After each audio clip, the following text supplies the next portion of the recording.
Good evening and welcome to Devotional number 52.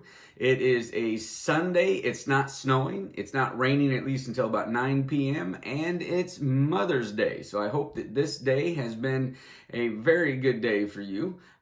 Together we're going to be finishing up the Sermon on the Mount tonight. We are in chapter 7 of Matthew, looking at verses 24 through 27.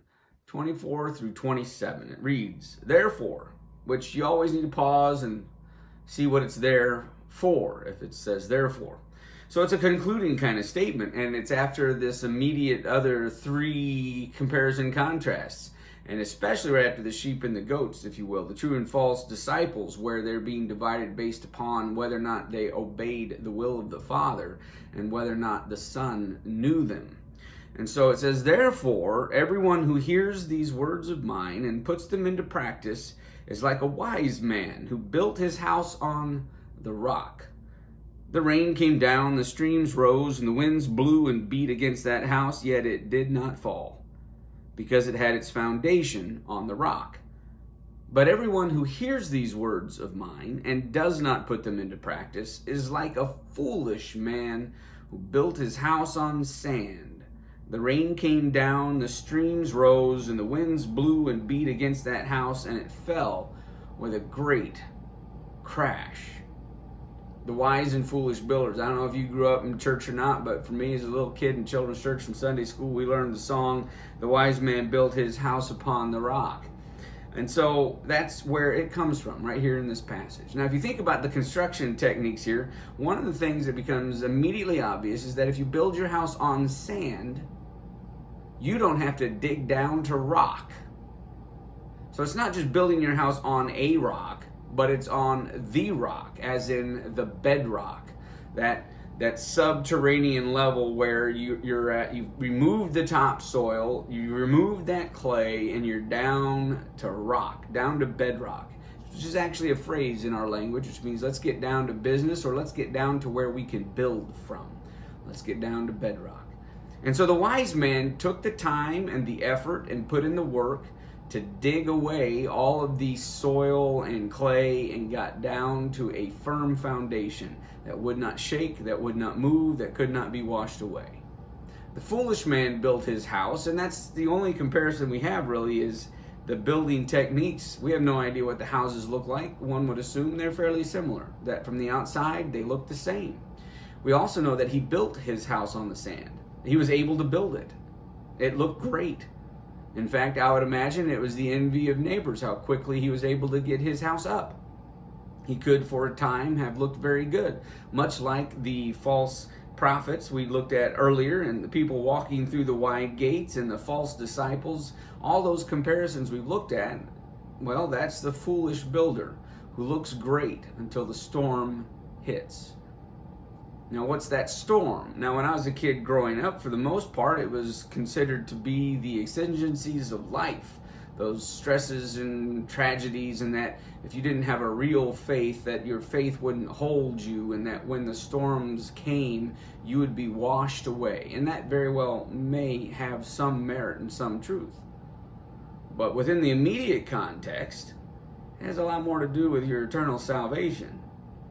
You're building your hopes and dreams upon something, and when the storm comes, when judgment time comes, it'll get washed away. You see, that's what rain is in this analogy. When the storms come, the houses are judged based upon not their external appearances, but upon how firm their foundation is, about how well it was built, about whether or not they went down to bedrock, that unshakable, unmovable source of foundation. Excuse me. So in a similar way, Christ says that if you build your house on the bedrock, what you have done is you have not just heard my words. Remember, he's speaking to this crowd of people while he's up on the mountain speaking to them. And they've all heard the same words. But what determines the difference is whether or not you put them into practice. Now, this is not a salvation based on works. It's works based on faith. There is no reason to go to all the extra laborious effort of removing sand and soil and clay and getting down to bedrock unless it makes a difference. That's a lot of work.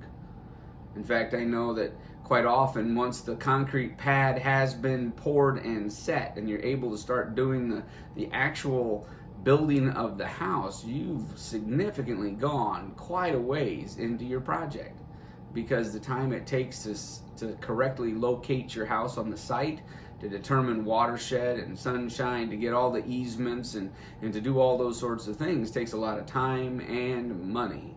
Concrete ain't cheap. Now, back in this day, of course, they weren't using Portland cement and they weren't backhoes and they didn't have easements, but they had to get a shovel out and a pickaxe and they had to get down to rock. Extra effort. Now, I recommend that you go back through Matthew chapter 5, 6, and 7 and you review the words of Christ, because it's not enough to just hear them. I'm very glad you've come along with me on this journey. I'm very glad you've been listening to the Sermon on the Mount explained, but it's not enough to just hear them. We should put them into practice. And so if you will go back and you will hear these words of Christ and you will put them into practice. Once again, it's not about doing it perfectly. We all mess up. But that's not an excuse. Well, the way I like to put it is, there's a world of difference between slipping and falling in the mud and wallowing around in it like a pig and calling it clean. Are you putting Christ's words into practice? Are you obeying his commands? You see, he's really hitting the exact same drum every single time here, with the narrow and wide gates, the true and the false prophets, the true and the false disciples, and the wise and foolish builders. What is the differentiating mark between the two? Obedience. Obedience. It's not how eloquent you are.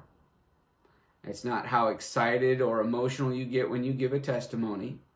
It's not how passionate you are about your salvation story. It's about how you walk out your daily life. It's about how you put into practice the words of Christ.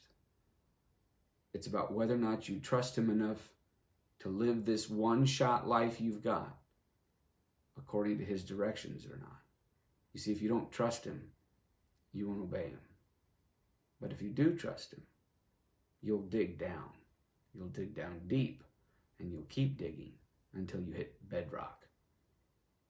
Thank you for coming along on this journey. If you have something you would like me to address devotionally, just put it down in the comments on the Facebook page or YouTube page, whichever. And I cannot promise to do them all, but I will promise to consider each and every one of them, and we'll move forward with our evening devotions. May our great God bless you and keep you. May he cause his face to shine upon you and be gracious unto you. And I certainly hope you were gracious to your mama if she's still with us in this earth. If you weren't, make sure that as soon as you finish up with prayer time, you call your mama. Happy Mother's Day. Good night.